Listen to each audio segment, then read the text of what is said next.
maggawa ta ng soup. Ganito lang paggawa ng soup. Tingnan nyo, kumulo-kulo na. Kasi kailangan siya kumulo ng kumulo bago siya ilagay ang mga isda. Ito ang tawag na fish soup. Isdang sabaw. So, okay.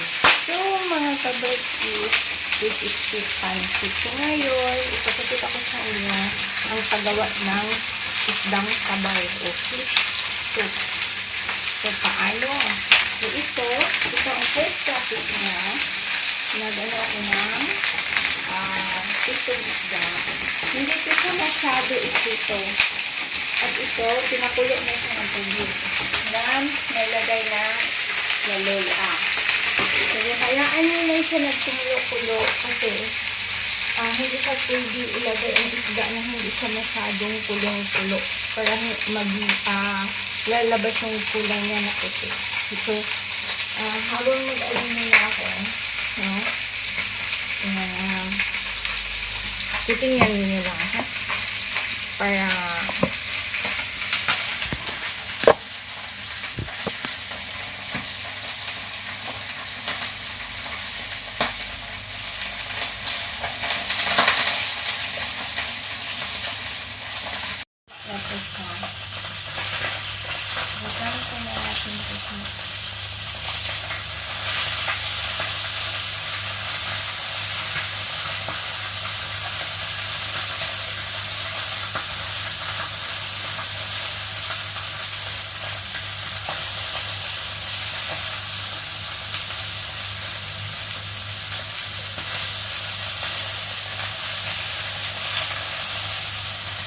pag magprito dito ng isda, kailangan may hiwa na aloy.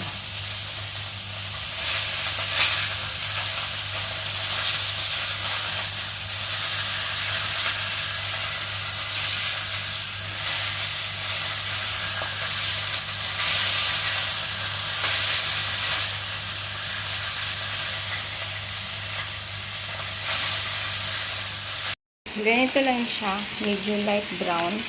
At saka ito may luya. Kasi yung kanina, hanggang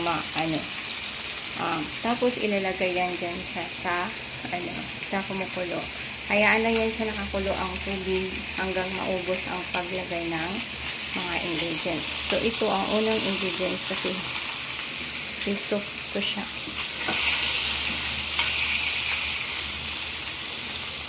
Ito lang siya. So, ipapakita ko din sa inyo sa susunod kung ano ang susunod na ingredients at anong gagawin. Tapos na tayo sa isda, nalagay na ng lahat. So, ngayon dito na naman tayo, nagpapakulo na naman ako ng mainit na tubig kasi ang isusunod natin is ang manok. So, ganito yan siya. Kailangan yan siya pakuluan. Hantayin natin siya kumulo at ilunod ang manok bago ilagay doon. Okay? So, sa gustong manood ng paano gumawa ng fish soup, so, tingnan nyo lang to. Bago siya ilunod ang manok, kailangan ikuhaan siya ng balat.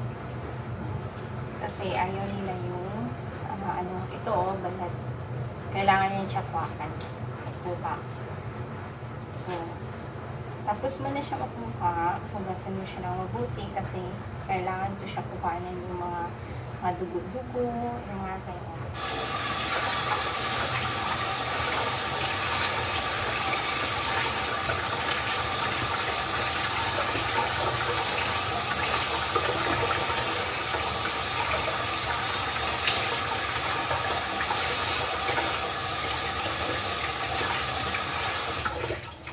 Pag okay na siya, lunod mo na to sa mainit na tubig.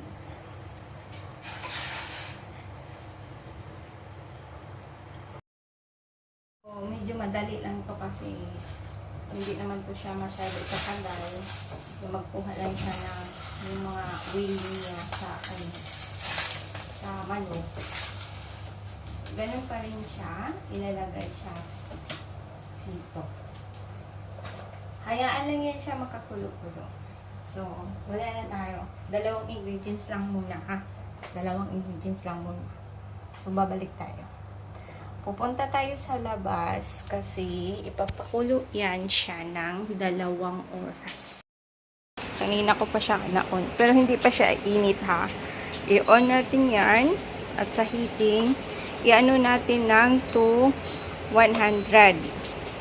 So, medyo mainit na siya. At dalhin na natin yung sabaw dito. Since kulo na siya, na doon, o ganito siya, nangyayari. O. Since, ano na siya, kulo na siya doon, nasit na natin yung init to 100. So, kailangan natin isit ang timer, isit natin siya ng 2 hours.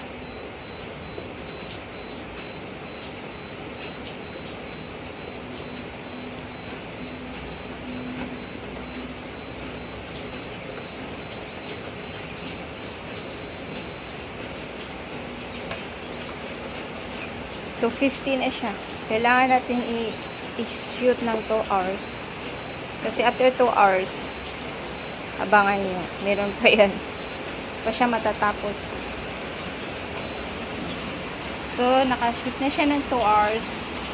At saka, ang init niya is to 100. Yung pinakataas. Okay?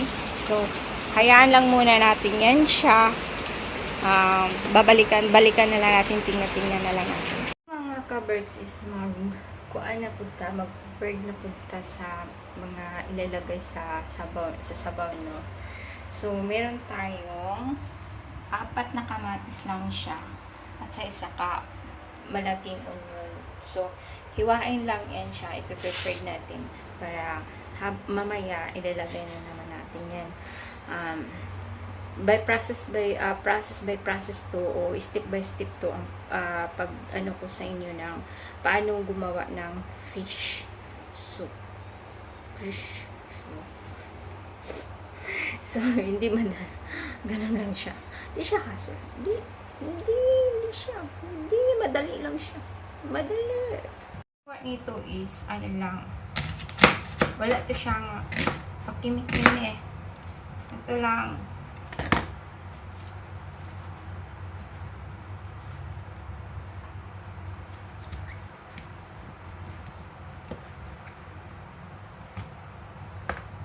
Kuhain siya ng pangatlo. Halagay. Sama lang yan siya lahat. Pati ito.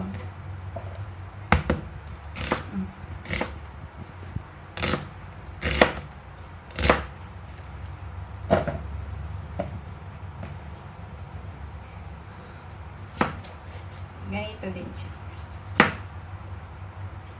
Ang isang kamatis po, hindi na siya 4.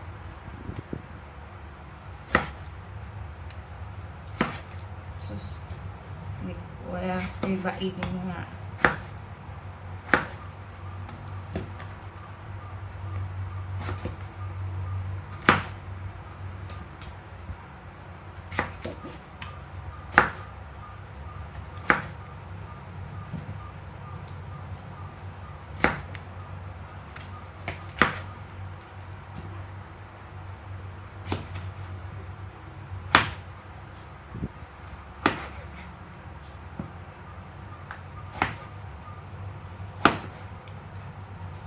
So, ganun lang siya. Mga ka-berks is ato siyang lion. Titingnan natin kung wow, more na siya. Yan ang kulay. Pero i-ano muna natin kung ano nang itsura na. Kung lahat na ba na wala pa kailangan kasi mga ka-berks is wala ka nang makikita ganyan. So, natitinang oras is 1 hour and 4 minutes. So, ganyan na ang posisyon niya. Hindi ko alam kung dadagdagan ba ito natin. Sige lang. Kailangan natin dagdagan yan ng tubig kunti. So, magpakulo muna tayo kasi kulang na lang siya, kulang na lang, kunti na lang. So, babalikan natin siya. So, So, kailangan natin magpakulo ng tubig mamaya. Mga birds is, isip na natin to. Lagay natin dito. Kasi, isala na natin siya. Okay? Isala natin siya. Transfer natin yung sabaw. Ano lang natin ito, open, at parang maging, yung sabaw na lang, para madali mainit siya, mabukal. Kalimutan ko pala magkuha ng, para dito ilagay natin yung, natin, tingnan nyo.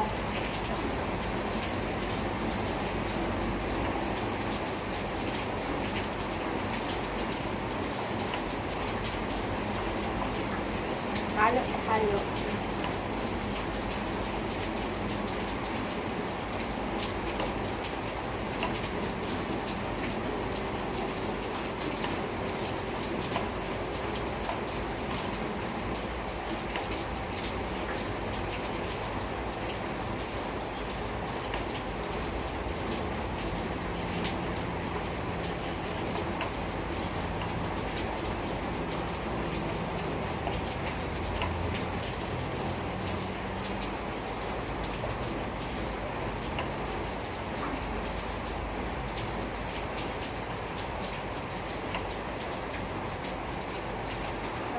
Ito na siya, yung mga buto-buto ng isda, yung laman ng isda, hindi yan siya pwede ilagay sa sabaw.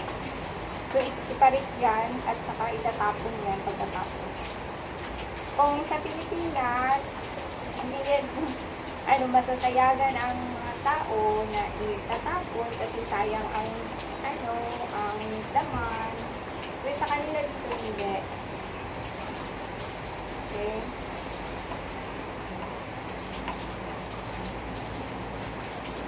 Dito na tayo, nag-sifter na tayo.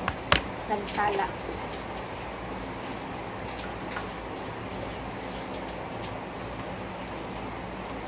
Alakas ng ulan dito ngayon. Sobra.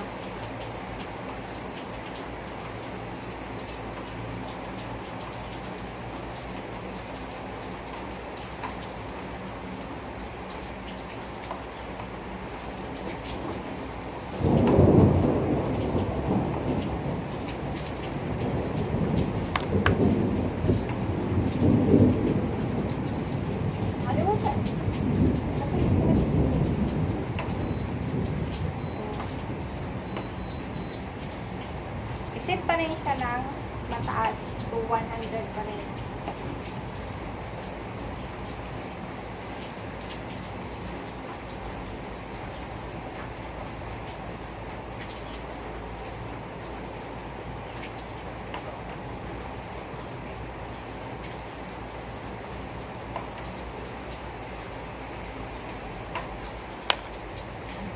So, makikita nyo yan mamaya. Mga buto-buto.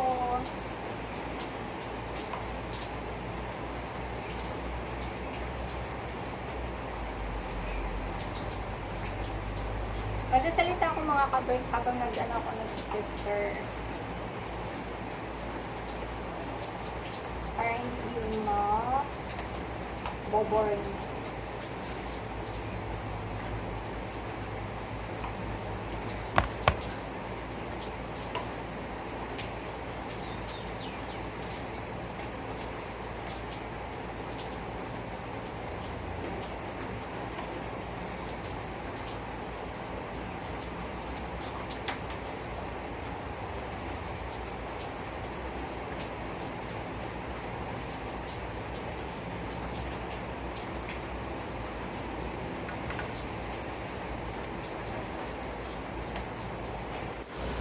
So, nilipat ko lang yung kaka.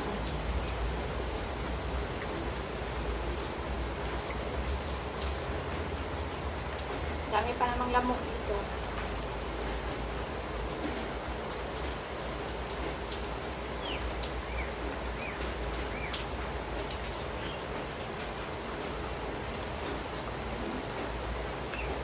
higaan mo yan siya para lalabas mo.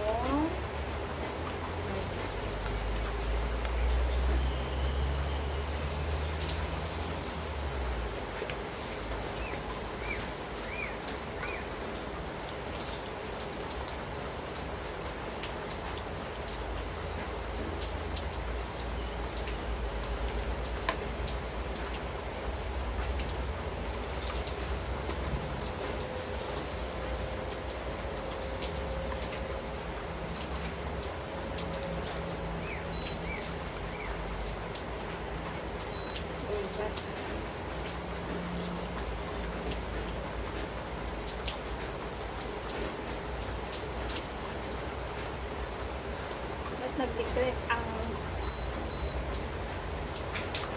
daming lamok? Sobrang ulan, lakas ang ulan.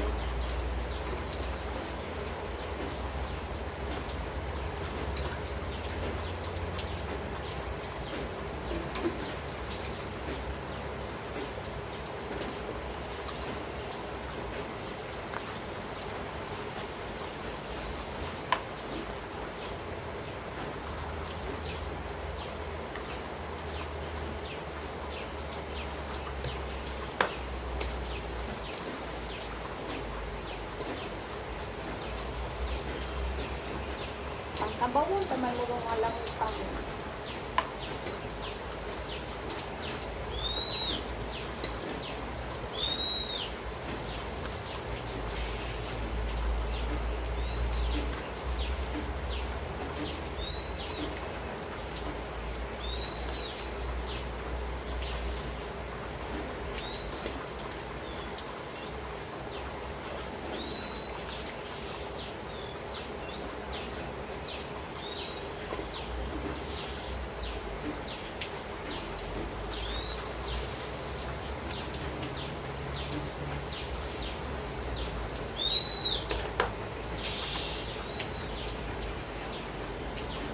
So, dami talaga siya. So, ngayon is natapos na tayo mag-sister. So, hayaan mo muna natin. At ano, ito, ililipat na naman po natin ngayon. I-alala natin hugasan kasi yung mga maliliit na buto, hindi pwede yun. Kasi baka pag-igot nila, pag ano sila, problema mo pa. Diba? So, kailangan ito pahugasan yan. So, ngayon, ita-transfer muna natin siya. Hirapan tayo. Kailangan.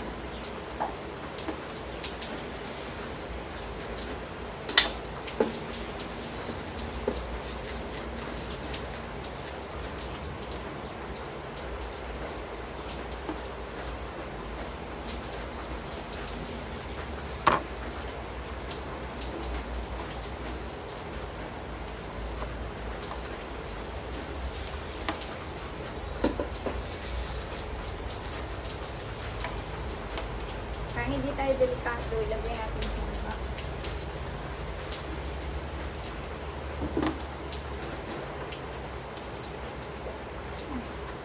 Nakapag-jacket na ako kasi lamok.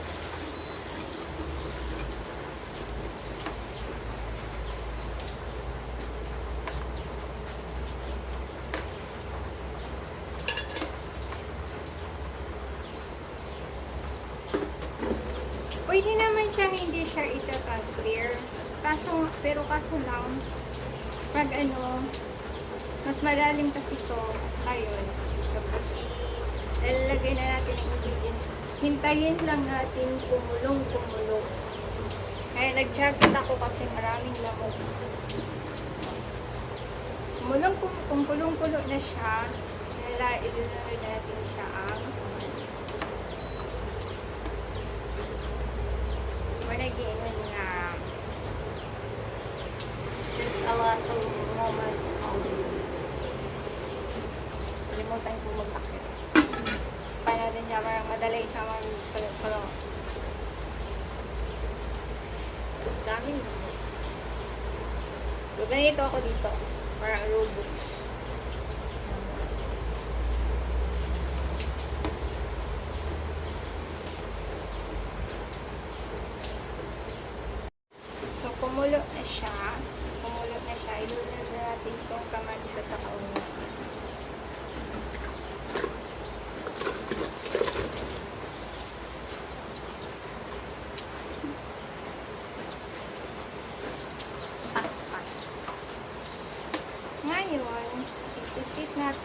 to 100 pa rin ang init. Tapos, isi-set natin siya ng 30 minutes. So, pagkatapos ng 30 minutes, tapos na yung lahat. Wala na tayong babalikan.